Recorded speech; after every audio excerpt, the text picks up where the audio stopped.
welcome Tom Seaman, our graduate from 2012. And Tom lives in beautiful Wilmington, North Carolina. We're alumni of the same university. So Yes, we are. welcome, Tom. Thank you. It's good to be here. It's good to see you. Great to see you. So I know Tom's done such amazing things since he graduated in 2012, but we want to learn a little bit about what brought you to coaching. It was about 16 years ago when this whole journey began. I had just left the business world. I was an entrepreneur in a health education business, and I went back to graduate school for my master's degree in counseling. But I only lasted one semester because I developed a health condition called dystonia. Dystonia is a neurological movement disorder where faulty messages in the brain tell muscles in the body to involuntarily contract. And it can cause a lot of awkward movements, postures, tremors, spasms, and in almost every case, pain. And in my case, very, very severe pain where it became so debilitating that I had to drop out of school and to quit my job at the Career Development Center. And I had to leave school and move in with my parents because I was extremely disabled. Wow. So that really changed my life around, understatement, changed my life around. This is where the understatement is. Yeah. Wow. Significantly. Yeah. So life as I knew it was over. I essentially lived my life rolling around on the floor in pain that was beyond anything that I knew existed. And for about 6 years, I lived like this. And during that time, I gained 150 pounds. And I reached a point around the end of 2006 where I actually came down with a stomach virus right before Christmas 2006. And I was stuck in bed, basically, and I was stuck with my thoughts. And I was heading down a path of death, basically. And I had to make a decision. Do I want to pursue health or do I want to pursue death? And I chose to pursue health. And I began to make the lifestyle changes necessary for me to lose all of the weight, which I did in about 10 months. Wow. I also got my dystonia symptoms under much better control. And I shared my story with a friend of mine who runs a dystonia organization. And he asked me to write a little testimonial about my experience. And I had such amazing feedback from hundreds of people. Yeah. And I began to discuss with them, the things that I did to get me on a better path. And I then began to do some coaching. And I didn't even know it was coaching, even though I actually started a small little business that was called personal coaching and movement training or something like that. Great. And about a year after doing this with just a few people, a couple of my friends and someone in my family, I forget who it was, but a few people had said that I'd be a really good coach. And I thought, well, I played baseball in college, and I love other sports. I'd love to be a coach. And Sure. I said, no. I said, no, life coach. And I said, well, what the heck is a life coach? I had never, ever heard that before. And they explained a little bit to me, and I then went online and I looked it up, and I thought, this is definitely something that I would really love to do. It's not the same as counseling, but it's similar in some regards, and it piques my interest because I'm the kind of person who likes to know why things are the way they are and why we are the way we are. Human behavior is a big interest of mine. Wow. So I found ICA and I enrolled and graduated in 2012. Wow, what a journey. I can't not acknowledge the fortitude, persistence, and courage it took for you to do what you did. And I can only imagine how this informs your coaching. So thank you for sharing one person's journey. And you know what's funny, Tom, when we chatted a little bit about this, is often people come to coaching in seeking, some sort of support for themselves in their own life transformation, and discover coaching and discover in the process how much they have to give in the same way to others who may be experiencing similar, in this case, a chronic pain or a chronic condition that makes life as we know it, as you so beautifully said, change, forever. So, yeah. And it sounds like you turned something that, I'm always, it's just remarkable about how people can turn something so, difficult into something so, wonderful. So I'm just in awe of your ability to do that. So thank you. I appreciate all that you said. It means a lot, and it certainly was a journey. And that's actually the subtitle of my book. It's called Diagnosis Dystonia. Here it is. Oh yes, hold it still. Hold it still for the camera. Let's give it a good shot. Oh, great. Terrific. Okay.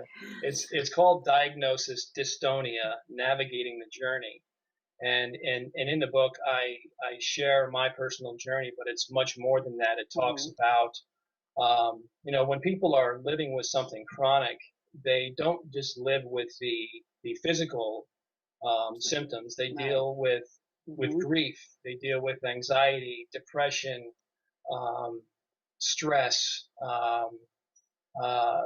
There's just there's such a huge mental component, psychological component, emotional component that goes with it, and that's something that is not often addressed nearly enough. And I think in a lot of cases, particularly in my case, it was probably that was more difficult to overcome. The mental side of it was far more difficult to overcome, or I should say live with, than the physical was. Yeah.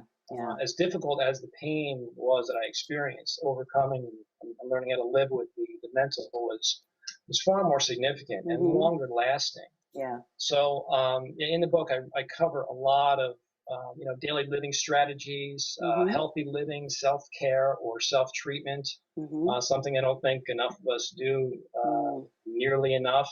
Yes, true. And coping skills, and so it's really it's a book that I think is very helpful for anyone who's dealing with any kind of a life challenge, whether it be a health issue or anything else, quite frankly. Yeah. So it was for me very therapeutic to begin writing. In fact, that's actually how it began. At the time, after I graduated, I wasn't really sure how to go about setting up my business. I knew who I wanted to work with. I just wasn't sure how to go about doing it. But there was more to it than that. I was dealing with some things in my life or I should say, I was not properly dealing with certain things in my life that were holding me back, and I was stagnant for about a year. And one of the tools that has always helped me to get through difficult times is writing. So I began to write about the significant issues in my life that were keeping me in that holding pattern. Yeah. And once I was able to release those things and let them go, all these new doors opened for me. But I also had this voice in my head that said, keep writing. Yeah. Keep writing. And I knew it had to be about my journey, and it had to be about Dystonia, because that's where I am most passionate. Yeah. And so I just kept writing and writing and writing, and then 2 years later, I have a book in front of me. So it's extremely exciting, and it was for me an extremely therapeutic process. Yeah. Well, congratulations, and I know others who have that desire to write a book will heed that wonderful advice. Just keep writing. It's very simple, isn't it? Just keep writing and writing and writing, and it will come together. Exactly right. All right. So one of the things I want to make sure we talk about is your power tool, want versus will. Yes. Tell me a little bit about that. Well, want power versus willpower. Want power is something that I think I kind of came up with. But willpower, we're all very familiar with. Willpower is the effort that it takes to get through laborious or painful tasks. They require us to sacrifice things to satisfy usually a short-term desire. They are typically energy. It's typically very energy depleting. And the want power is more of a pursuit of things that make us happy, make us feel more fulfilled, put that smile on our face. Yeah. It's the thing that gets us out of bed in the morning. And they are energy producing activities. And so what I like to do with clients is to see where they are on that want and will power scale. And I find that a lot of clients are living a life where they are having to utilize willpower. So the scales are in this direction for willpower, want power. And actually, the name of my business is Balance Your Life Coaching, and I try to help people balance that out. But in reality, I like to see the scales tip in the other direction. We're doing more of what we really want and what fulfills us and brings us peace and more lightness to our lives. Yeah. Yeah. And so that's something that I really try and investigate with clients and help them shift, into adding more of the things that they enjoy into their lives. Yeah. Well, what a great way to apply something that you did as part of an assessment for your ICA training. A great way to make it so practical. And I think you boil down those two perspectives into a way that most people can understand them. It's terrific. Really great job. Thank you. Thank you. So for our final question, yes. If you could tell the world one thing about coaching, Tom, what would it be? One thing. Just one thing. So much is hard to narrow it down. Yeah, that's why I think the first thing I would say is that everyone's best coach is their own intuition.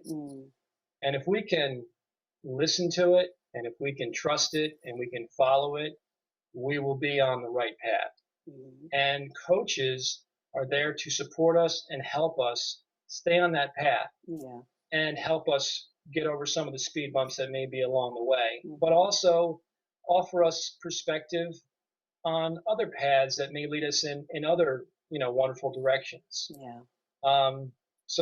So our intuition is extremely powerful. And I do want to share with you something I heard in a lecture that Wayne Dyer gave that helps me to remember this. He said, if prayer is us talking to God, then our intuition is God talking to us. Very interesting. Now, I don't know if that's true.